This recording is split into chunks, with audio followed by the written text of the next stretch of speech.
जय माता रानी। चैत्र नवरात्रि के 9वें दिन माँ सिद्धिदात्री आप सभी भक्तों पर अपना आशीर्वाद बनाए रखें। जी हाँ भक्तों, इस वीडियो में नवमी कन्या पूजन कैसे करें, माँ की सिद्धियाँ कौन कौन सी हैं, महानवमी पूजा का शुभ मुहूर्त क्या है, माँ को भोग में क्या चढ़ाएं, दुर्गा पूजन हवन सामग्री कैसे तैयार करें, माँ का ध्यान मंत्र, कवच मंत्र, सभी विषयों पर विस्तृत चर्चा है।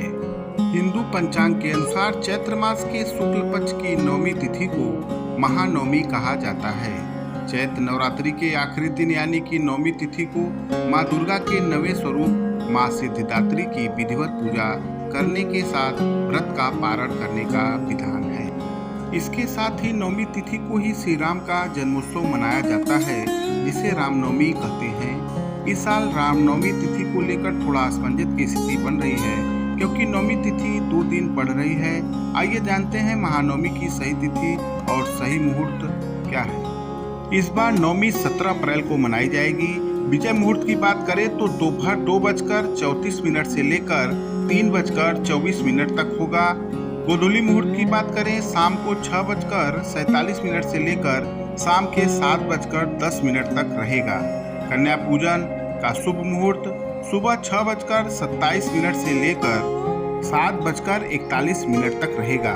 सर्वार्थ सिद्धि योग की बात करें भक्तों, सुबह 5:16 से लेकर 6:08 तक रहेगा। हिंदू धर्म में महानवमी का विशेष महत्व है। इस दिन माँ दुर्गा के 9वें स्वरूप माँ सिद्धिदात्री का पूजा करने का विधान है। इसके साथ ही नवमी तिथि को चैत्र नवरात्रि व्रत का पारण के साथ हवन करने का विधान है।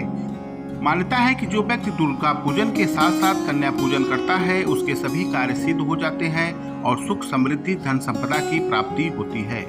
हवन करने के लिए हवन कुंड जरूरी होता है, साथ ही चंदन की लकड़ी, हवन सामग्री, गाय के गोबर के उपले, अश्वगंधा, पान, सुपारी, लौंग, जायफल, सिंदूर, उड़द, शहद, गाय का घी, कपूर, मुलैठी, आम की लकड़ी, सूखा नारियल का गोला, जौ, फूलों की माला, लोबान, नवग्रह लकड़ी, चीनी, लाल कपड़ा, चंदन, रोली, मौली, अक्षत, गुग्गल, लौंग, तिल, चावल इत्यादि। साथ ही नवमी के दिन माता के पंचोपचार विधि से पाद, आग, आचमन, स्नान, फूल, अक्षत, चंदन, सिंदूर, फल, मिठाई से पूजा अर्चना करें। साथ ही माता की पूजा आरती के बाद, हवन के बाद पान, सुपारी, नारियल और कुछ पैसे लेकर पुरौती दे। वही अंत में हाथ जोड़कर माँ से माफी मांगे और अपनी मनोकामना मन में बोले। विधिवत पूजन के लिए महानवमी तिथि पर सुबह जल्दी उठकर स्नान करके व्रत और पूजा का संकल्प ले। फिर इसके बाद पूजा स्थल पर देवी सिद्धिदात्री की प्रतिमा को स्थापित करें। अगर आपके पास देवी सिद्धिदात्री की प्रतिमा नहीं है तो माँ दुर्गा की प्रतिमा स्थापित कर पूजन प्रारंभ करें। सबसे पहले भगवान गणेश की पूजा करें और नवग्रह को फूल अर्पित करें। इसके बाद देवी को धूप, दीप, फल, फूल, भोग में हलवा और चना चढ़ाएं और नैवेद्य अर्पित करें। इसके बाद दुर्गा सप्तशती का पाठ और माँ दुर्गा और सिद्धिदात्री से जुड़े मंत्रों का पाठ करें। अंत में माँ की आरती करें और कन्याओं का पूजन करते हुए उपहार देकर उन्हें विदा करें।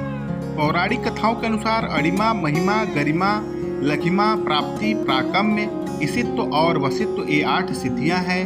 सभी देवी देवताओं, गंधर्व, ऋषि, असुरों को इनकी पूजा करने से ही सिद्धियां प्राप्त होती हैं।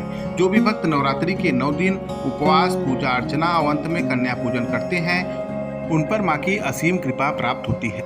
माँ सिद्धिदात्री के दाहिने हाथ में चक्र, गदा और बाएं हाथ में शंख और कमल का फूल है। सिद्धम गदर्व यक्ष आद्यै असुरैरम रैरपि सेव्या माना सदा भूयात् सिद्धिदा सिद्धिदायिनी। माँ का बीज मंत्र है हीम क्लीम ऐं सिद्धये नमः। माँ का प्रिय रंग लाल और पीला है। जो भक्त इस दिन कन्या पूजन करते हैं वह माता को हलवा व चना के प्रसाद का भोग लगाना चाहिए। इस दिन कन्याओं को घर पर बुलाकर उनके पैरों को धुलकर मंत्र द्वारा पंचोपचार पूजन करना चाहिए। रोली तिलक लगाकर कलावा बांधकर सभी कन्याओं को हलवा, पूरी, सब्जी और चने का प्रसाद परोसें। इसके बाद कन्याओं का आशीर्वाद ले और सामर्थ्य अनुसार कोई भेंट व दक्षिणा देकर विदा करना चाहिए। ऐसा करने से भक्त की सभी इच्छाएं पूर्ण होती हैं और सौभाग्य की प्राप्ति होती है। माँ का यह रूप मोक्षदायी है, इसलिए इनकी आराधना करने से असंभव कार्य भी संभव हो जाते हैं।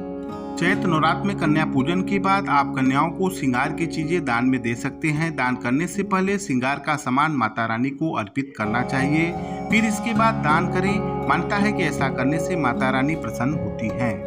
ओम ऐं ह्रीं क्लीं चामुंडायै विच्चे। इस मंत्र का 108 बार जाप करना चाहिए। मानता है कि महानंदा नवमी के दिन ऐसा करने से आपके दाम्पत्य संबंधों में प्यार बना रहेगा। वीडियो को अंत तक देखने के लिए आप सभी का बहुत बहुत धन्यवाद। माता रानी आप सभी पर कृपा बनाए रखे। इसी तरह के वीडियो से अपडेट रहने के लिए मेरे चैनल स्टडी फॉर यूथ को लाइक करें, सब्सक्राइब करें और अपने दोस्तों के बीच शेयर करें। धन्यवाद दोस्तों।